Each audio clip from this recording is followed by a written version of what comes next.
কুমিল্লার দেবিদ্বারে কৃষি জমিতে মাটি কাটার অভিযোগে সেনা কর্মকর্তার বিরুদ্ধে আদালতে মামলা দায়ের এবং প্রতিকার চেয়ে মানববন্ধন করেছে ভুক্তভোগী এলাকাবাসী। ২১ জানুয়ারি মঙ্গলবার সকাল 11:30টায় দেবিদ্বার পৌর এলাকার মরিচাকান্দা মসজিদ মার্কেট এলাকায় ওই মানববন্ধন করা হয়।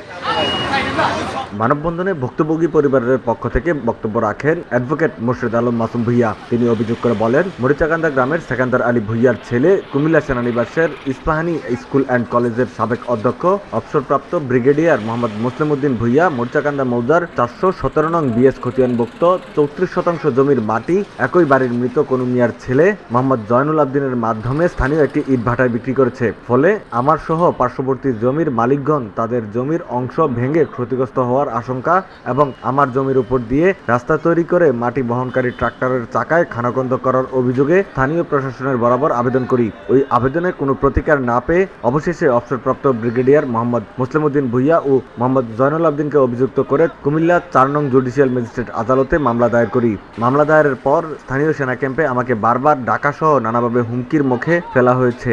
এখন আমি নিরাপত্তাহীনতায় আছি, তাই প্রতিকার চেয়ে মানববন্ধনের মাধ্যমে প্রশাসন ও সরকারের দৃষ্টি আকর্ষণ করছি। এ সময় অন্যান্যদের মাঝে উপস্থিত ছিলেন শরীফ ভূঁইয়া, নাসির উদ্দিন ভূঁইয়া, রাসেল সরকার, মোহাম্মদ আবু ইউসুফ প্রমুখ।